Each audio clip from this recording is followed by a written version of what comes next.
नमस्कार CSK news में आप सभी दोस्तों का एक बार फिर से बहुत बहुत स्वागत है। दोस्तों इस वक्त की बड़ी खबर आपको निकल के आ रही, बता दें राजस्थान में चल रहा है अमेरिका और भारत के बीच युद्धाभ्यास। चीन की उड़ी है निंजा, इसके बारे में आपको बताएंगे। दूसरी बड़ी खबर निकल के आ रही, हॉट स्प्रिंग गोगरा और डेपसांग में चीन को हटना होगा पीछे। कमांडर स्तर की बैठक में बड़ा है फैसला हो चुका है, इसके बारे में भी आपको बताएंगे। तीसरी बड़ी खबर निकल के आ रही, फिलहाल लद्दाख एलएसी विवाद पर गरजे रक्षा मंत्री राजनाथ सिंह ने कहा है फिलहाल कोई भी देश 1 इंच जमीन पर कब्जा नहीं कर सकता है। चौथी बड़ी खबर में आपको बताएंगे दोस्तों, म्यांमार में संघर्ष के बीच सुरक्षा बलों की गोलीबारी में 2 लोगों की मौत से संघर्ष और तेज हुआ, प्रदर्शन हुआ तेज। बड़ी खबर निकल के आ रही है म्यांमार में। इस बीच पाकिस्तान को फ्रांस ने दिया करारा झटका, एफएटीएफ में लगाएगा रोक। जी हां, बड़ी खबर निकल के आ रही, पैगंबर कार्टून विवाद पर फ्रांस ने पाकिस्तान से लिया बदला, ये भी आपको बताएंगे। इस बीच अमेरिका बना रहा है दुनिया का महाशक्तिशाली B-21 परमाणु बम।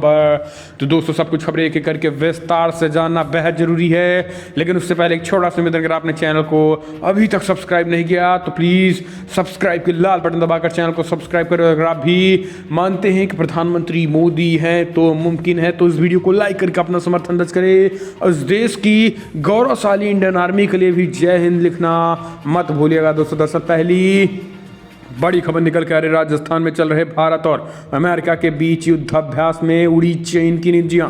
पाकिस्तान बॉर्डर से महज 100 किलोमीटर की दूरी पर राजस्थान के बीकानेर में महाजन फील्ड फायरिंग रेंज में भारत और अमेरिका के स्पेशल फोर्सेस बड़ा युद्धाभ्यास कर रहे हैं। और इस युद्धाभ्यास की गर्जना में पाकिस्तान और उनके बॉस चीन दोनों की नींद उड़ा दी है। लगातार दोनों दिन भारतीय सेना और अमेरिकी फौज ने जबरदस्त युद्धाभ्यास किया है। इस ऑपरेशन में T-19 tank, Apache helicopter, MiG-17 helicopter के साथ साथ अमेरिकी सेना का व्हील आर्म्स फाइटिंग व्हीकल का इस्तेमाल किया गया है। आपको बता दें कि जिस तरीके से लगातार भारत और अमेरिका के बीच युद्धाभ्यास चल रहा है, इससे चीन की हवाइयाँ उड़ गई हैं। आपको बता दें कि चीन की रक्षा मंत्रालय की तरफ से बयान निकल के आया है कि भारत और अमेरिका के बीच युद्धाभ्यास ये LAC और सीमा पर नए हमले और नए खतरों का अंदेशा है।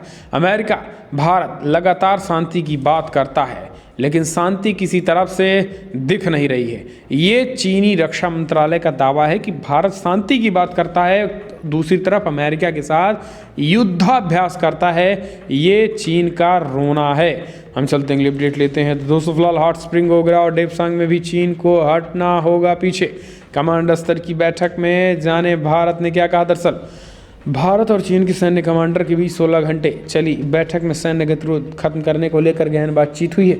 इस दौरान भारत ने साफ कर दिया है कि फिलहाल सैन्य तानातनी खत्म कर LAC पर सामान्य स्थिति की बहाली के लिए हॉट स्प्रिंग गोगरा और डेपसांग के इलाकों से चीनी सैनिकों को पीछे हटाना अनिवार्य है। कोर कमांडर स्तर की 10वें दौर की इस मैराथन बैठक का ब्यौरा अभी नहीं आया है, मगर संकेत हैं कि फिलहाल LAC पे टकराव खत्म करने के अगले कदमों को लेकर दोनों पक्ष आगे बढ़ने पर कमोबेश सहमत है। कोर कमांडर स्तर की वार्ता के नतीजों की जानकारी दोनों देशों के शीर्ष सैन्य व राजनीतिक नेतृत्व की ओर से इसकी समीक्षा किए जाने के बाद ही सार्वजनिक होंगी। हालांकि सूत्रों ने बताया है कि शनिवार सुबह 10 बजे से शुरू हुई ये बैठक रात 2 बजे तक चली और वार्ता रचनात्मक दिशा में आगे बढ़ी, इसलिए दोनों पक्षों को उम्मीद है कि ये वार्ता का सार्थक परिणाम आएगा ही।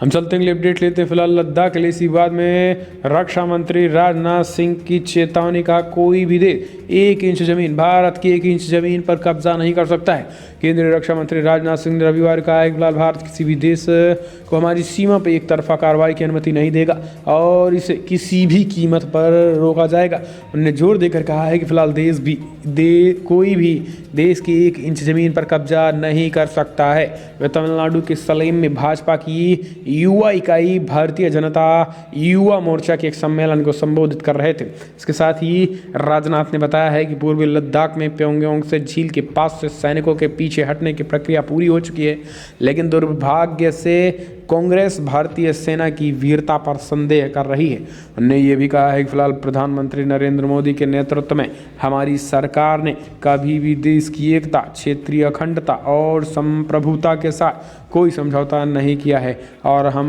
ना ही हमेशा करेंगे। रक्षा मंत्री राजनाथ ने कहा है कि भारत और भारतवंशियों का मस्तक कभी नहीं झुकने दिया जाएगा।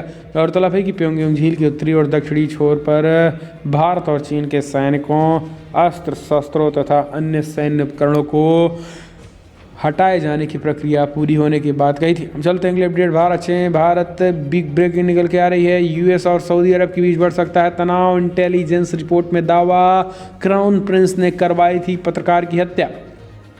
दरअसल एक अमेरिकी इंटेलिजेंस रिपोर्ट में दावा किया गया है कि पत्रकार जमाल खागोसी के पीछे सऊदी अरब के क्राउन प्रिंस का हाथ था और उन्हीं के कहने पर जमाल खागोसी का कत्ल किया गया था। इस खबर के बाद अमेरिकी और सऊदी अरब के आपसी रिश्ते खराब होने की आशंका बढ़ गई है। ये खबर ये भी कही है कि अमेरिकी राष्ट्रपति जो बाइडेन का प्रशासन जल्दी ये इंटेलिजेंस रिपोर्ट जारी भी कर सकता है। इस बीच जिसके बाद सऊदी अरब के साथ अमेरिका के रिश्तों में तनाव गहराने की आशंका में इजाफा हो सकता है। अमेरिकी खबरों के मुताबिक इस इंटेलिजेंस रिपोर्ट्स में ये पाया गया है कि फ़िलहाल किंगडम ऑफ सऊदी अरेबिया के क्राउन प्रिंस मोहम्मद बिन सलमान ने 2018 में वॉशिंगटन पोस्ट के पत्रकार जमाल खागोसी की हत्या करवाई थी। तो दोस्तों बाइडेन ने इसको एक तरीके से प्रमुख मुद्दा मान लिया। हम चलते हैं अगले अपडेट। म्यांमार में संघर्ष, सुरक्षा बलों की गोलीबारी में 2 की मौत के बाद म्यांमार में विरोध प्रदर्शन हुआ और तेज। जी हाँ, म्यांमार में तख्तापलट के बाद सत्ता पर काबिज सैन्य सरकार के दमनकारी रवैये के बावजूद प्रदर्शनकारियों का हौसला कम नहीं हो रहा है। देश के दूसरे सबसे बड़े शहर मांडले में सुरक्षा बलों ने प्रदर्शनकारियों पर गोलियां चलाई, जिनमें 2 लोगों की मौत हो गई है। लेकिन रविवार को कई शहरों में प्रदर्शनकारी फिर इकट्ठा हो गए। इसी दौरान पुलिस की गोलाबारी में मारे गए एक युवक का अंतिम संस्कार भी कर दिया गया है। ऑंग सान सू की निर्वाचित सरकार के 1 फरवरी को हुए तख्तापलट के बाद से म्यांमार की सड़कों पर हो रहे विरोध प्रदर्शनों में हजारों लोग हिस्सा ले रहे थे। इन प्रदर्शनों में म्या थेट खीने मरने वाली पहली युवती है, जिसके बाद दोस्तों हंगामा और तेजी से बढ़ गया है। हम चलते हैं अपडेट। फिलहाल अमेरिका बना रहा महाशक्तिशाली B-121 परमाणु बम्बर। रूस के S-400 का रडार सिस्टम भी पूरी तरीके से होगा फेल। जी दोस्तों, रूस और चीन से तनाव के बीच अमेरिका अपने महाशक्तिशाली B-21 स्ट्रेटेजिक परमाणु बॉम्बर को बनाने में जुट गया है। इस विमान में इतनी अत्याधुनिक स्टील्थ तकनीकी का प्रयोग किया गया है, जिनमें रूस की S-400 डिफेंस सिस्टम को रडार भी डिटेक्ट नहीं कर पाएगा। अमेरिकी सेना के हथियारों पर नज़र रखने वाली एयरफोर्सेस मैगजीन के अनुसार पहला B-21 स्टील्थ बॉम्बर अपने कैलिफोर्निया कारखाने से 2012 की शुरुआत में बनकर तैयार हो जाएगा। इसके कुछ महीने बाद B-21 की पहली उड़ान भी आयोजित की जाएगी। अमेरिकी वायुसेना इस विमान के ऑपरेटिंग बेस पर हैंगर और रख रखाव सुविधाओं के निर्माण के लिए जल्द ही कॉन्ट्रैक्ट को फाइनल करने वाली है। अभी तक ये निश्चित नहीं हुआ है कि इसे कौन से एयरबेस पर तैनात किया जाएगा। कोरोना वायरस महामारी के कारण इस प्रोजेक्ट के लेट होने का अंदेशा जताया जा रहा था, लेकिन अब एयरफोर्स ने कहा है कि फिलहाल सभी तैयारियां पहले से निर्धारित शेड्यूल के अनुसार हो रही है। हम चलते हैं अपडेट लेते हैं। तो दोस्तों फिलहाल ईरान को नहीं बनने देंगे परमाणु हथियार संपन्न देश।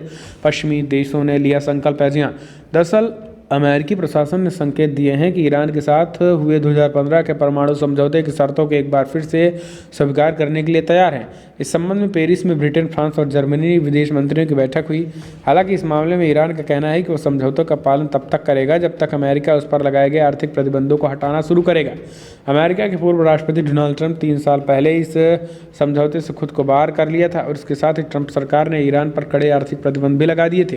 इसके बाद ईरान ने लगभग 12 महीनों तक यूरोपीय देशों से ये उम्मीद लगाई कि अपने स्तर पर हस्तक्षेप कर मुश्किल का कोई रास्ता निकालेंगे, लेकिन ऐसा नहीं हो सका और अब पश्चिमी देशों ने एक बार फिर से संकेत दे दिए हैं कि ईरान को परमाणु संपन्न देश नहीं बनने देंगे।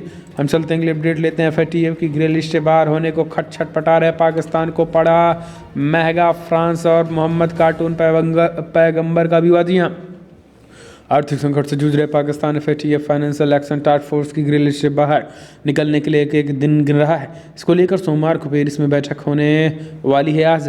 और इस बीच अगर पाकिस्तान इस लिस्ट से बाहर नहीं निकला तो उसे अंतर्राष्ट्रीय संगठनों और एजेंसियों से आर्थिक मदद मिलना और मुश्किल हो जाएगा।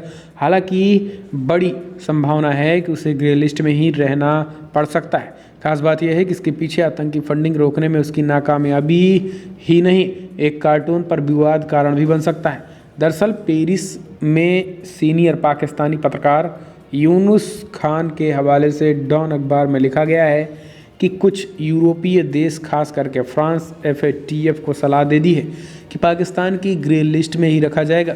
उनका कहना है कि इस्लामाबाद ने सभी बिंदुओं पर पूरी तरीके से काम नहीं किया है। हम चलते अगले अपडेट लेते हैं। तो दोस्तों, गालवान घाटी में इस जवान ने चीन के सैनिकों के छुड़ाए छक्के। किरण रिजिजू और मणिपुर के CM ने की जमकर तारीफ। जी हाँ, दरअसल आपको बता दें कि पाकिस्तान को चीन को बड़ा भारी पड़ गया था।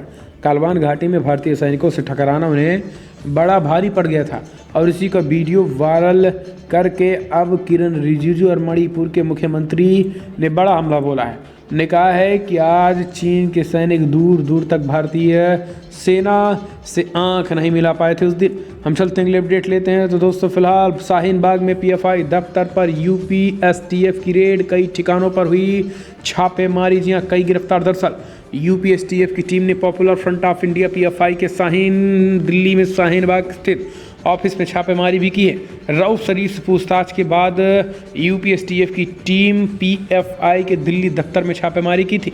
इसके अलावा PFI के कई और ठिकानों पर रेड जारी है। UP STF PFI student wing के रऊफ शरीफ को केरला के प्रोडक्शन वारंट पर लेकर आई। रऊफ शरीफ के खिलाफ हाथरस में दंगा भड़काने के लिए फंडिंग का और UP में CNRC प्रोटेस्ट के दौरान हिंसा की साजिश का आरोप भी लगा। UP STF ने रऊफ शरीफ को केरला से गिरफ्तार किया था। रऊफ शरीफ को पुलिस प्रोडक्शन पर लेकर आई थी। रऊफ शरीफ PFI स्टूडेंट विंग के CFI का जनरल सेक्रेटरी भी है। तो ये एक बड़ी खबर निकल के आ रही है। हम चलते हैं अगले अपडेट लेते हैं। दोस्तों, फिलहाल केरला में गरजे योगी आदित्यनाथ। हाईकोर्ट की सलाह के बाद भी नहीं बना लव जिहाद के खिलाफ कानून। UP के मुख्यमंत्री योगी आदित्यनाथ रविवार को केरला में थे और उन्होंने राज्य की वाम मोर्चा सरकार को निशाने पर लिया। योगी ने कहा कि वर्ष 2009 में केरला उच्च न्यायालय ने कहा है कि सरकार का ध्यान लव जिहाद की ओर आकर्षित किया था, लेकिन यहाँ की सरकार लव जिहाद के खिलाफ कोई कानून नहीं बना पाई है। वहीं दूसरी ओर UP सरकार ने लव जिहाद के खिलाफ सख्त कानून बना दिए हैं। इस बीच मुख्यमंत्री योगी आदित्यनाथ ने आगे कहा है कि चाहे केरला में माकपा सरकार हो या कांग्रेस, इन्होंने सिवाय भ्रष्टाचार के कुछ नहीं किया। ये लोग राज्य की जनता की भावनाओं से खेलते रहे और अपने राजनीतिक लाभ के लिए केरला को संकट में डालते रहे। हम चलते हैं, अपडेट लेते हैं। कोल स्मगलिंग केस, ममता के भतीजे अभिषेक को CBI का समन, 24 घंटे के अंदर हाजिर होने का फरमान।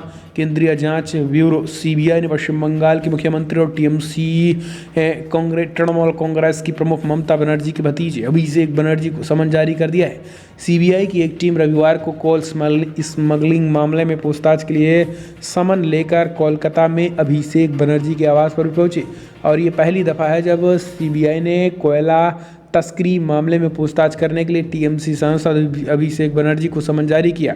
CBI नोटिस के मुताबिक अभिषेक बनर्जी से 24 घंटे के अंदर पूछताछ भी की गई। हम चलते अगले अपडेट लेते हैं। तो दोस्तों, फिलहाल पुदुचेरी 2 और विधायकों ने इस्तीफा दिया। अल्पमत में आई सरकार, कांग्रेस और DMK सरकार, आज साबित करना होगा बहुमत। जी हाँ, कांग्रेस DMK गठबंधन की सरकार पुदुचेरी में अल्पसंख्यक में आ चुकी है। यहीं कांग्रेस और DMK के एक अन्य विधायकों ने इस्तीफा दे दिया है, जिसके बाद 33 सदस्य वाली विधानसभा में सिर्फ 25 विधायक ही हैं। लेकिन सत्ताधारी कांग्रेस DMK गठबंधन में सिर्फ 11 विधायक ही बचे हैं। वहीं कांग्रेस DMK की सरकार को 22 फरवरी को अपना बहुमत भी साबित करना है। ऐसे में माना जा रहा है कि अब भी नारायण स्वामी ने सरकार गिर सकती है। पुदुचेरी सरकार में शामिल कांग्रेस के MLA के लक्ष्मी नारायण और DMK की विधायक वेंकटेश्वर ने रविवार को अपने पद से इस्तीफा दे दिया है। हम चलते हैं, अगली अपडेट लेते हैं। दोस्तों, फिलहाल बड़ी खबर निकल के आ रही है, जहां पर आज पश्चिम बंगाल का दौरा करेंगे प्रधानमंत्री मोदी, हुगली में रैली को करेंगे संबोधित, 1 महीने में तीसरा दौरा। जी हाँ, पश्चिम बंगाल में होने वाले विधानसभा चुनाव को लेकर पार्टियों ने चुनाव प्रचार अभियान तेज कर दिया। एक तरफ जहां टीएमसी ने आधिकारिक तौर पर चुनावी अभियान का हाल ही में आगाज कर दिया, तो वहीं दूसरी तरफ पीएम मोदी 1 महीने में तीसरी बार बंगाल दौरे पर 22 फरवरी को पहुंचे। हुगली जिले में प्रधानमंत्री नरेंद्र मोदी की जनसभा की तैयारियां जोरों पर है। हल्दिया के बाद प्रधानमंत्री की ये दूसरी पब्लिक रैली है, जिनमें पीएम मोदी 23 जनवरी को बंगाल का दौरा कर पहुंचेंगे। तब पीएम मोदी सुभाष चंद्र बोस की 125वीं जयंती पर आज आयोजित कार्यक्रम में भी बोलेंगे। हम चलते हैं, अगली अपडेट लेते हैं। तो दोस्तों, बड़ी खबर निकल के आ रही है दोस्तों, आपको बता दें फिलहाल यूपी में नया गठबंधन, जी ओवैसी और शिवपाल के गठबंधन के आसार, मुलाकात हुई, बढ़ गई है समाजवादी पार्टी और मुश्किल, जी प्रगतिशील समाजवादी पार्टी के राष्ट्रीय अध्यक्ष शिवपाल यादव ने 2022 में होने वाले यूपी चुनाव भागीदारी संकल्प मोर्चा के साथ लड़ने के संकेत दिए। शनिवार को फूलपुर तहसील के माहौल में एक वैवाहिक समारोह में अचानक पहुंचे शिवपाल ने ओवैसी के साथ अलग से आधे घंटे की गुफ्तगू के बाद ये बातें कही हैं। यूपी में जैसे जैसे चुनाव करीब आ रहा है, वैसे वैसे सियासी पारा भी चढ़ने लगा है। पूर्व कैबिनेट मंत्री ओम प्रकाश राजभर व एआईएमआईएम के अध्यक्ष असदुद्दीन ओवैसी का यूपी में धर्मनिरपेक्ष दलों को जोड़ने का क्रम जारी है, तो उन्होंने ये एक तरीके से संकेत देकर मुश्किलें बढ़ा दी हैं। हम चलते हैं, अगली अपडेट लेते हैं। तो दोस्तों, फिलहाल बड़ी खबर निकल के आ रही है, जहां पर महाराष्ट्र में लगा 1 हफ्ते का लॉकडाउन। जी हाँ, बड़ी खबर निकल के आ रही है। महाराष्ट्र के बढ़ते कोरोना मामले में सीएम उद्धव सख्त बोले, लोग मास्क नहीं पहनेंगे तो पूरे राज्य में लगा देंगे। फिलहाल दोस्तों, अभी आपको बता दें कि अमरावती में 1 हफ्ते का लॉकडाउन लगाया गया है। ये बड़ा फैसला उद्धव सरकार ने लिया है। तो दोस्तों, फिलहाल बड़ी खबरों में इतना है, लेकिन अगर आपको वीडियो पसंद आया तो लाइक कर, शेयर करें, कमेंट के माध्यम से आप अपनी राय देना ना भूलें। इस वीडियो तरह ही, जय हिंद, वंदे मातरम।